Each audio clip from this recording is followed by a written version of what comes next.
Before we start, I wanted to make a correction to my previous videos. People in the comments have pointed out that doxing is not illegal, at least in the state of Virginia, where Chris lives. This is technically accurate. What is illegal, however, is doxing with the intent of harassment. So if you want to give out someone's personal information with the intent of people going and harassing them or harming them in person, that would be illegal. But I think it is hard to argue that that is what Chris did when he, quote-unquote, doxed Lucas as Magi-Chan. There is also a piece of information I forgot to mention in regards to Lucas. I mentioned that I thought it was odd that Chris, an almost 40-year-old man, was hanging out with Lucas, who is believed to be a late teens, early 20s person. As it turns out, as stated in one of Chris's tweets, Lucas very frequently asked Chris to buy alcohol, which might explain why his presence was tolerated, so that mystery has been solved. The first story this week is a small update on Chris Chan's Treadmill. You know the one that I got all excited about because I thought Chris might actually be turning his life around. Well, apparently it is broken, and Chris has to get it fixed. I would normally just present this as a fact and move on and say, that sucks, I hope he can get it back soon. But the thing is, I really, really doubt Chris's sincerity. I can almost guarantee that he just stopped working out and made this as an excuse so no one can ask for more videos of him walking on it. The next piece of news is Chris participated in an interview with a YouTube channel called The Cynic. This was the first video on that channel, and while I enjoyed the video, there were some technical problems. Believe me, I wish no one would ever watch my earlier videos because the quality was terrible. And it is actually still terrible. But the point is that your first few videos are usually not indicative of your overall quality as a YouTuber. I'm going to summarize the best parts of the interview, but I will still link it in the description so you can watch it yourself. Firstly, Cynic, the interviewer, paid Chris $200 to appear in the video. I don't know how to feel about this. If I wanted to interview Chris, and boy do I don't know if I could morally justify giving him money. What I might do in that situation is raise money and donate an equal amount to some good charity. So I would give Chris Chan $200 and a charity my subscribers agreed to $200. That way some good was done in the world. But regardless of that fact, the interview happened. When asked about his transition to being female, Chris said he knows his soul is female because he had a vision where he saw his past self as a woman by a tree at Woodstock. I did not know this. I'm going to do an entire video about Chris being transgender and why I quote-unquote misgender him, but this fact just really solidifies in my mind that he is, in fact, not actually trans. He thinks he is soulfully a woman because of this vision, and thus should be a woman now, and that's just insane.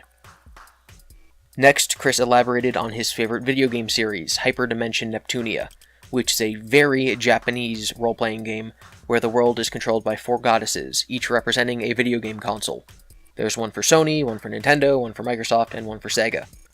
If that sounds familiar, it's because Chris literally stole this concept for his own goddesshood idea. I still have no idea why he chose to make himself the goddess of the Commodore 64, but whatever, this is where that delusion came from. Chris also talked about his contribution to Shrek Retold. He says he doesn't remember the names of the people he worked with and collaborated with, which is classic Chris Chan, not caring about anyone else. I criticized him for doing this exact thing in the video that I made about him and Shrek Retold. In the interview, Chris once again established that the dimensional merge was delayed because of deity-level red tape, but that it will happen soon. Chris stated during the interview that he had had worse experiences than shoving the sonic medallion up his butt, which, I don't know, sounds like a very low point. He mentions that the incident where he was in elementary school where his teachers and principal pinned him down to the floor was worse.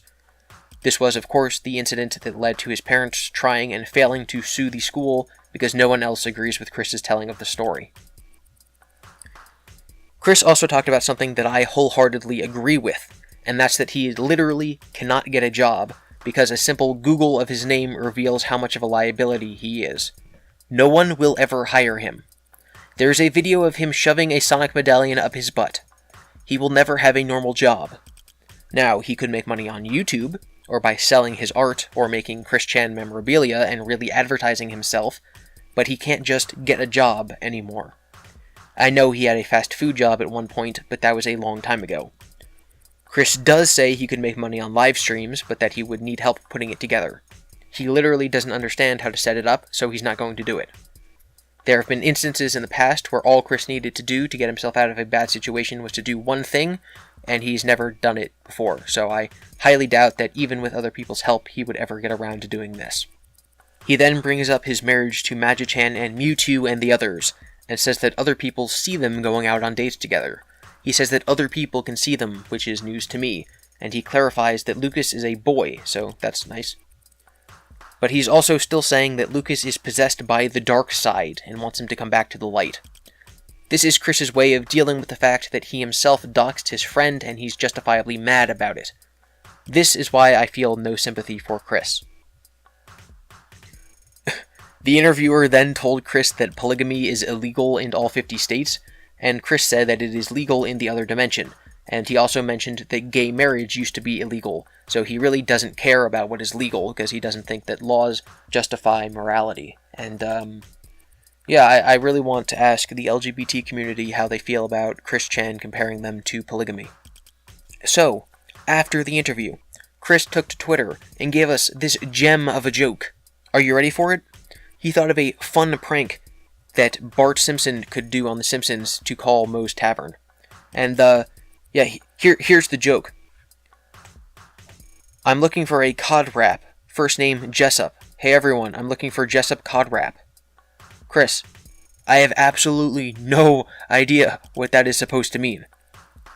The next line Chris writes is, and I just imagine Barney saying it, are you sure? You don't sound like you have a cold, Moe.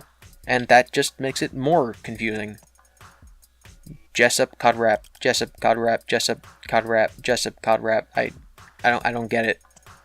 Someone in the comments said that they thought it was supposed to sound like just a cold drop, but even if that is what it is, it still doesn't sound anything like it, and it barely makes sense, and it's not even a joke. How is Moe having a cold a joke? I don't get it. Never mind. So, moving on. Chris goes on a rant about Donald Trump, and it makes about just as much sense as you would think Chris's political rants make. And here's what he said. You know what, at real Donald Trump, I'm going to say something to you. I saw your narcissism from miles away, before your first presidential debate. This next sentence, I'm just going to read it. Yeah, I don't know. I have had actual premonition dreams of you blowing your stack as you have been doing since entering the White House.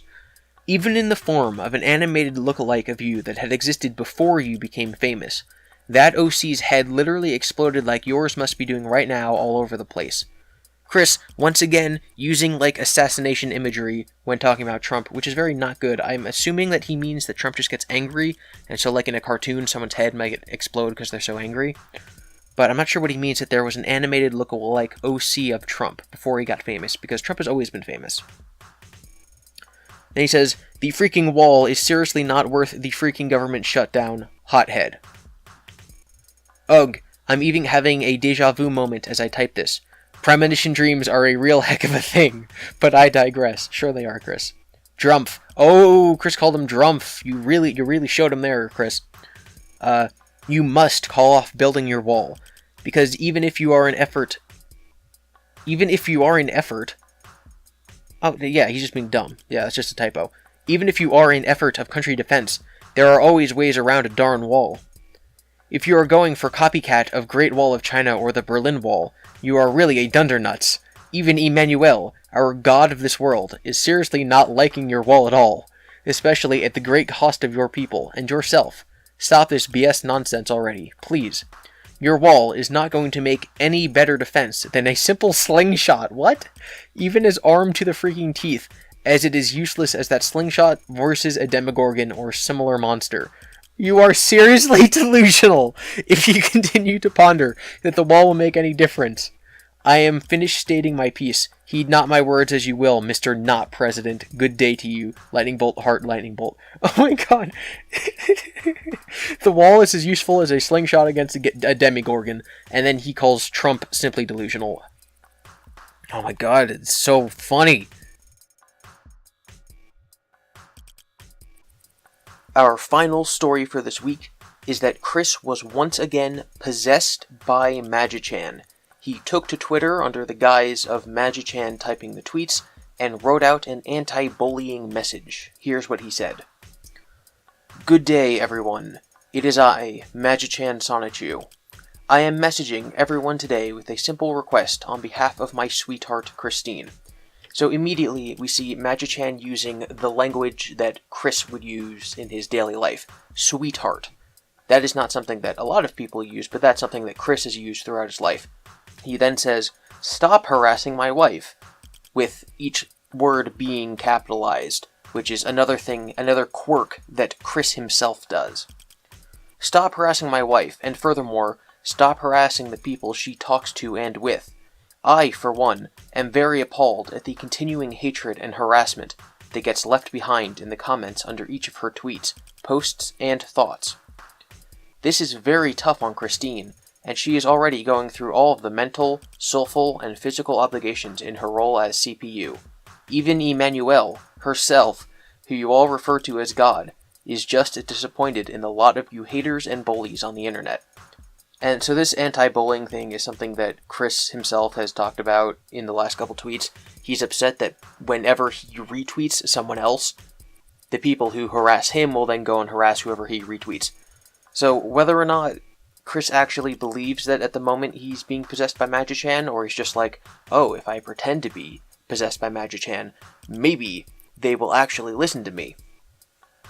Who knows, but the point is that this is clear evidence that Chris will pretend to be Magi-Chan if the situation warrants. And last time Magi-Chan, quote-unquote, possessed someone, they wrote in a very different manner than Chris normally writes. I did a video about that. And right now, Chris, as Magi-Chan, is tweeting using the exact same phrasing, the exact same, poor grammar and capitalization that he normally uses. So that lends more evidence to the theory that the Magi-Chan doxing post was not actually written by Chris. Chris continues, I will be personally visiting each of you who leave these harmful comments and drain your memories of any and all technological knowledge. So after the merge, Magi-Chan is going to go to all the trolls and make them forget how to use the internet so they can't harass Chris anymore. You all have abused your privileges. And I am not a bad individual. And to all of those who do not believe or see me as false, you have yet to really know me. I do my best as well in kindness, and in all the goodness of the well-being of this world's inhabitants, along with all of the other OCs who guide each of you, among which you refer as your guardian angel. Be well and stay safe, everyone. Purple Heart Lightning Bolt. And then there's a picture that I very highly doubt Chris drew of Magi-Chan.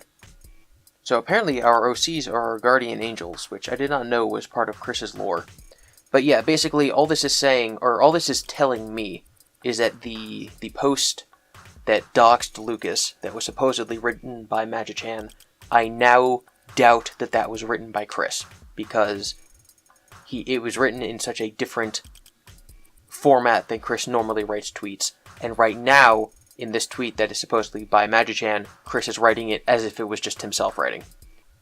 So, take of that as you will. So that's all the Chris Chan updates for this week. Later in the week, I'm going to have another video discussing what I think might be the cause of Chris's big delusion, the dimensional merge. So stay tuned for that.